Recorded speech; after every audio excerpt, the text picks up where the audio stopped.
Mr. President. Senator from Colorado. Thank you, Mr. President. This weekend, families all across America will sit down in their dining rooms for a holiday meal, and they're going to have to pay more for that meal than they ever have before. They're going to have to pay more for bread and more for butter, potatoes, eggs, vegetables, literally almost everything that's going to be on America's tables this holiday season is going to be more expensive than it's ever been. Thank you. And although there are several reasons for that phenomenon, somewhere at the very top is the profound labor shortage that exists in American agriculture. Today, America's farmers and ranchers are short more than 100,000 workers all across this country to plant seeds, to pick berries, to raise cattle and do the hard, essential work of feeding this country. It's why growers all across America are banging down the doors of this Capitol, pleading with us to fix the broken H-2A system for farm workers. It is obvious to everybody who's had anything to do with this system that it's completely broken. There is no argument that could be made that it's not. To start, the H-2A program isn't even open to year-round jobs. That's just the beginning of the trouble. That's every dairy in America who has to milk their cows 2 or 3 times a day, including the holidays. It's every mushroom grower, livestock producer, horse breeder that needs those year-round visas. The H-2A program is also hopelessly and embarrassingly outdated. To qualify for a visa, this ancient program requires farmers to put a physical advertisement in a local newspaper, if there is a local newspaper, if they can find one. They can't advertise online. That's prohibited in the year 2022. And you have to reapply for the H-2A visa every single year, which is an incredible burden on farmers and farm workers. It's the last thing they need. And finally, the existing program does nothing to protect farmers from dramatic spikes in labor costs from year to year. They can't plan for the future. They have no idea what kind of uncertainty they're going to have to deal with when it comes to wages. I'm thinking of farmers like Bruce Talbot, who grows peaches in Palisade, Colorado. The labor shortage hurts Bruce in 2 ways. One, he doesn't have enough people to pick everything he grows, so he's forced to leave money on the table every single year. And second, this labor shortage is driving up labor costs, which are now 80% of his total costs of his operation. And we're seeing this all over the country. You can see it right here, Mr. President.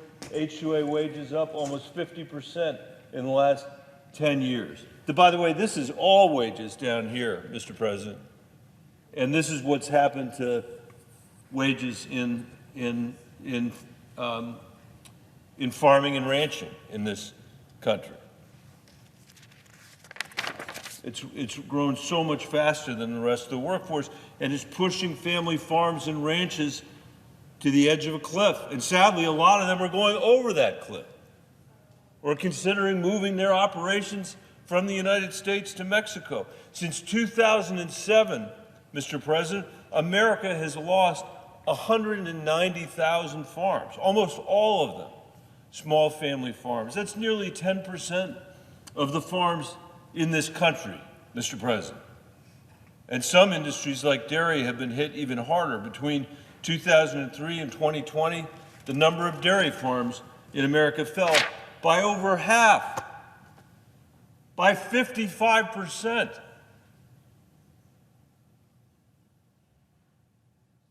That's just not bad for dairy farms. It's bad for the communities that they're in and that they support.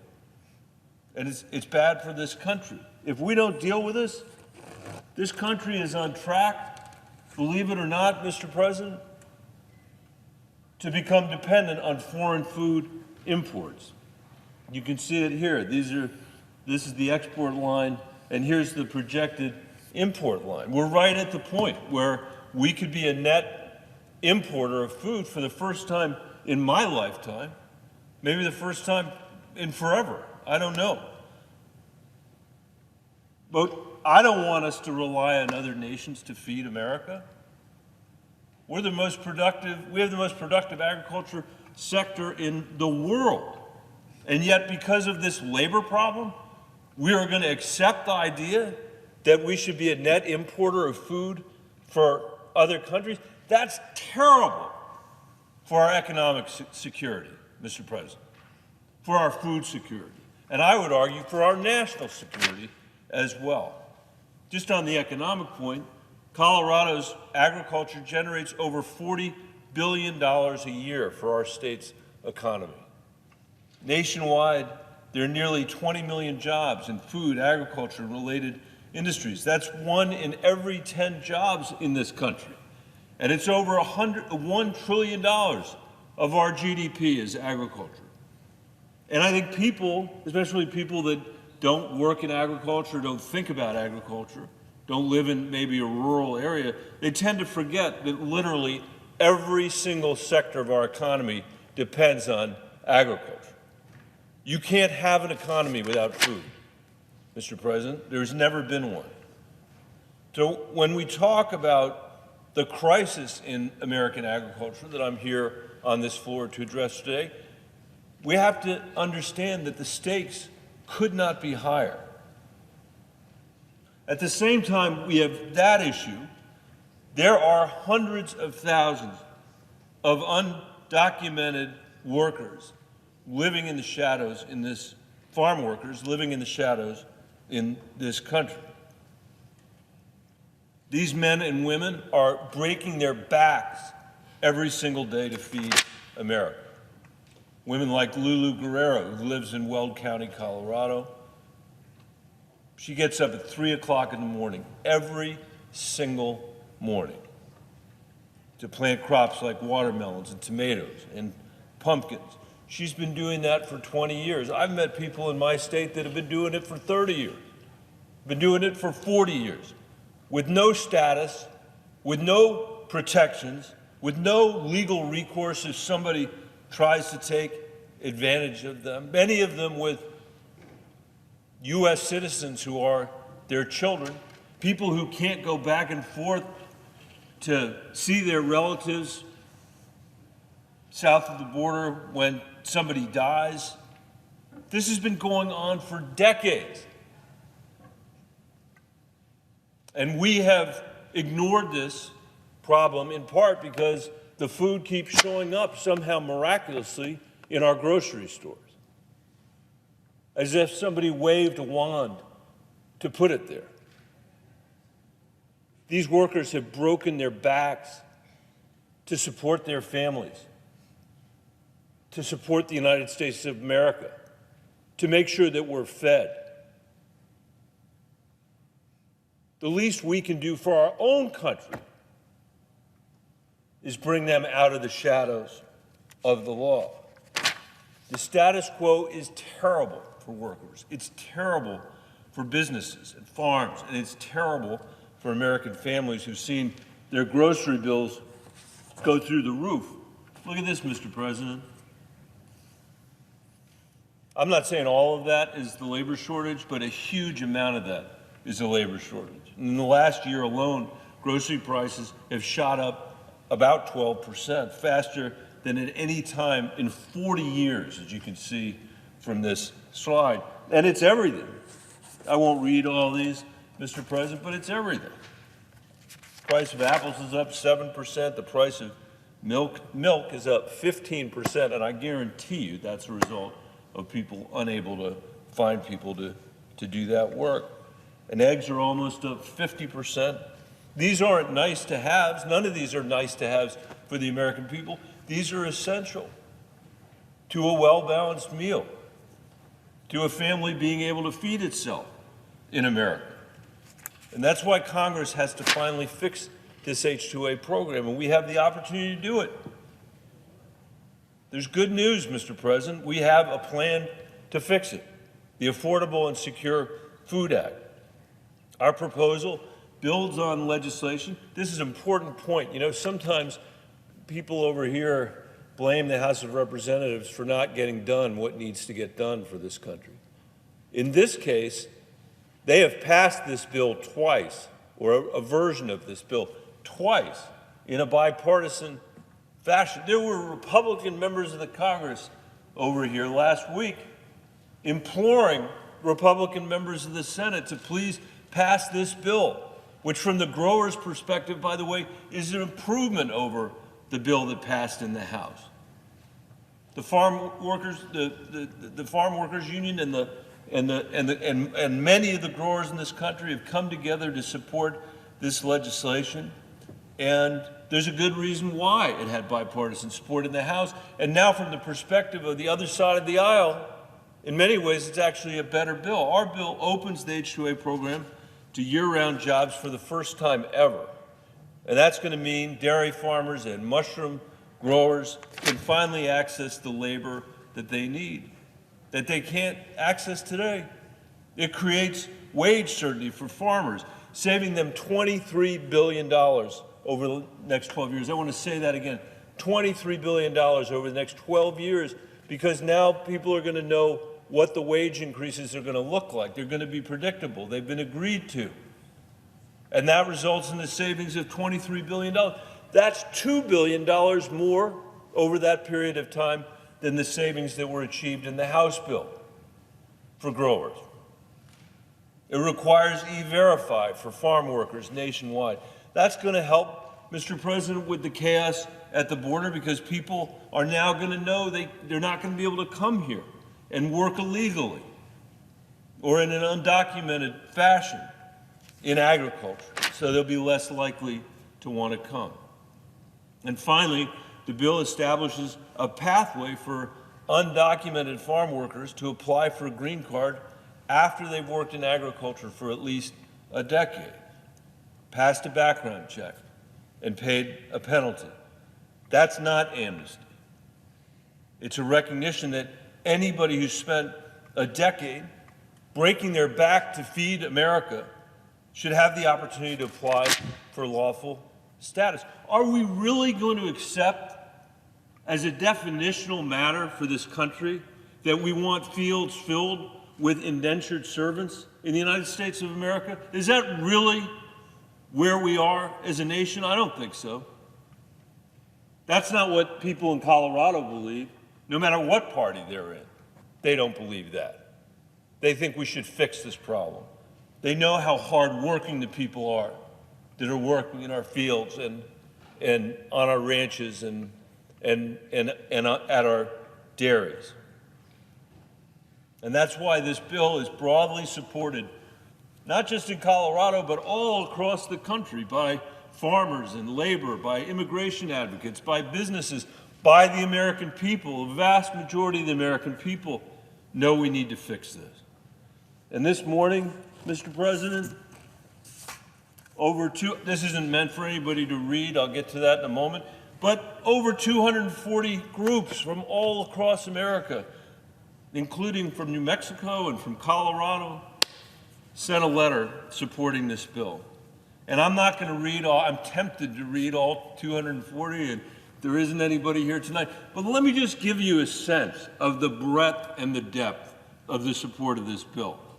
The signers of this bill include the International Fresh Produce Association, the National Council of Farmer Cooperatives, the National Milk Producers Federation, the National Farmers Union, the National Thoroughbred Racing Association, the American Honey Producers Association, American Mushroom Institute, American Sugar Beet Growers Association, the California Apple Commission, the California Association of Wine Grape Growers, Colorado Potato Legislative Association. Let me just tell you how hard it is for our potato producers in Colorado to deliver that incredible crop when we finally have created a situation where Mexico has to import our potatoes and can't just keep them out, which is what they've been doing for years and years and years. but they can't find folks to do the work.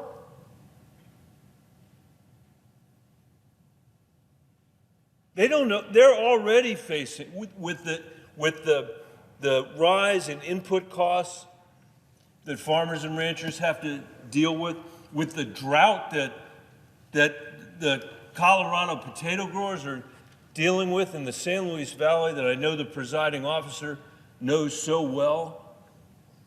You know, you'd think the least we could do is solve a problem that can be solved.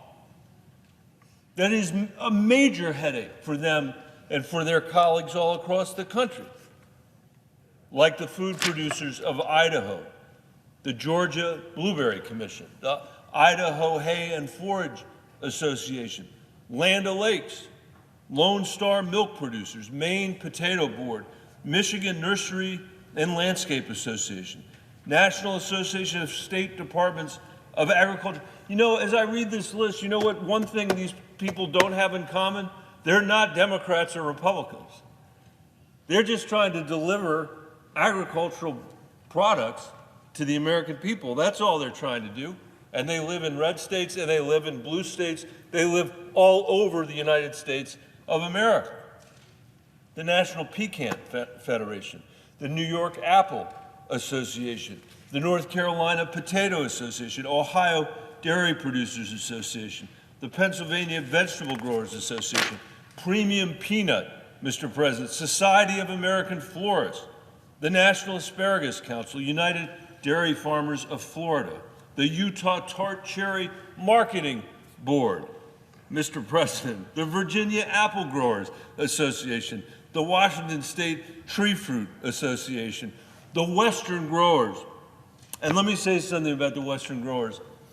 In 2013, I had the privilege of being part of the Gang of Eight that negotiated the comprehensive immigration reform bill that passed this floor with 68 votes. It was led on the Republican side by John McCain and by Jeff Flake, Marco Rubio, and Lindsey Graham. We had 4 Democrats on our side.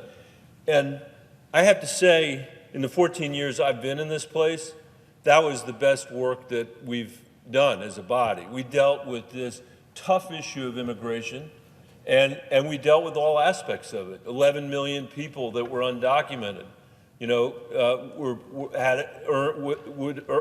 had the chance to earn a tough but fair pathway to citizenship in this country and come out of the shadows.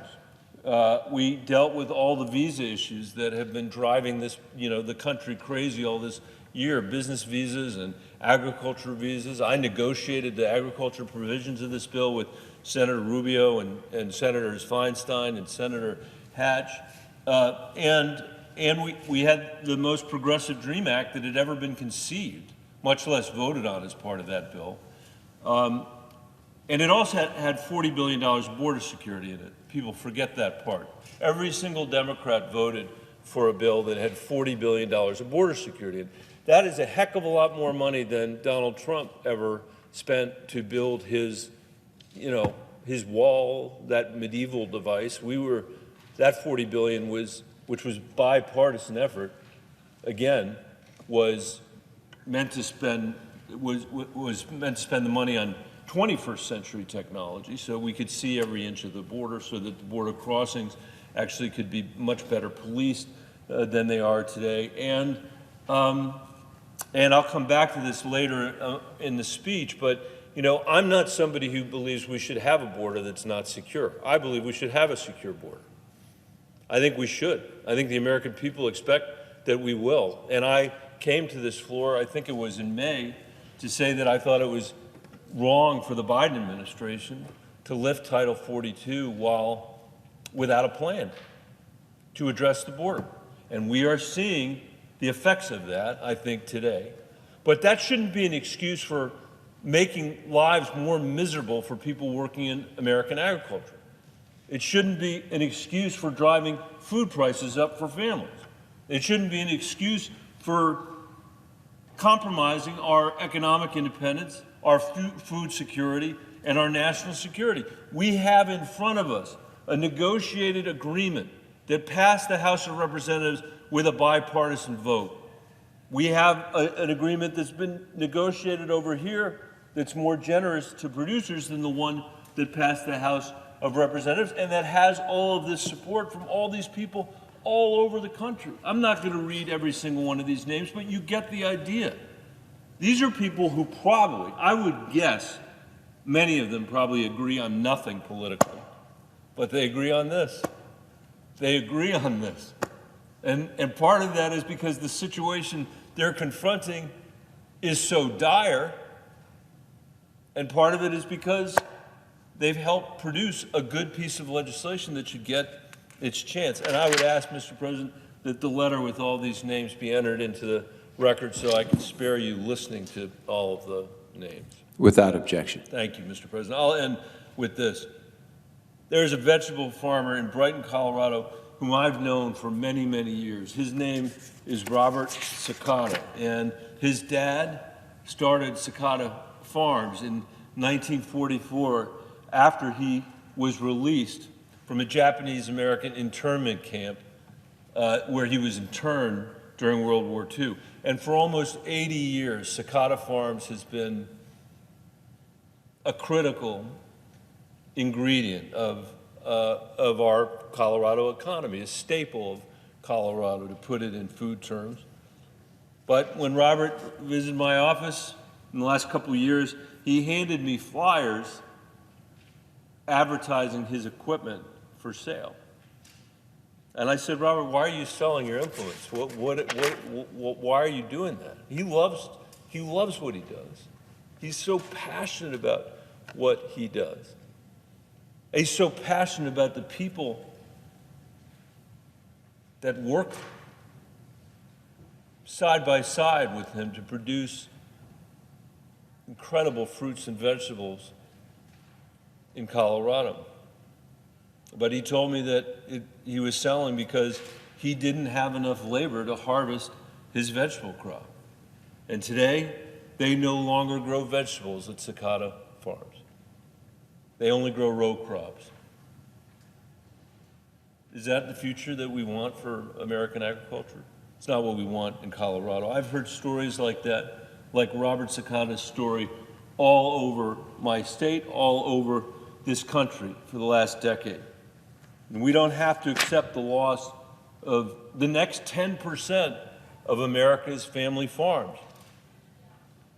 We don't have to accept hundreds of thousands of people living in the shadows when they work every single day.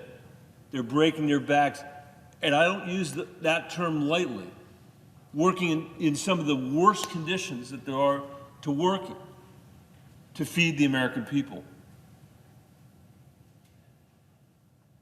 to give us economic security and food security and provide for our national security.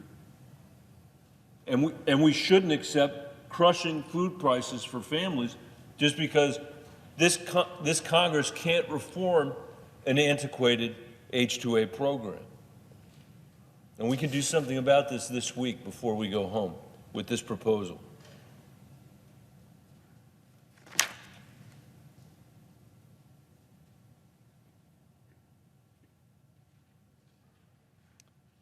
Sometimes the politics of an issue like this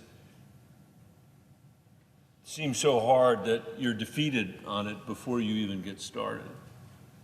And that's not been the case with this coalition of people from all over America. They have all they can contend with every single day, as I said, with rising inputs, costs, with the trade issues that we've been dealing with.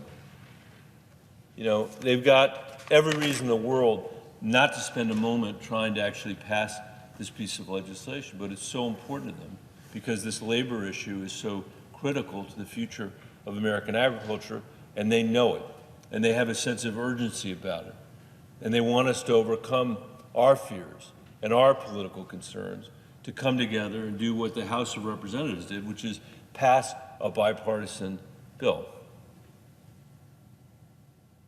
And I guarantee you, Mr. President, if we do that here in this chamber, when people go home, what they're going to hear is, thank you. Thank you for listening to us. Thank you for respecting our work in American agriculture. And thank you for standing up for our country during a difficult economic moment in world history. Thank you, Mr. President. I yield the floor. And I would suggest the absence of a quorum. The clerk will call the roll. Ms. Ball.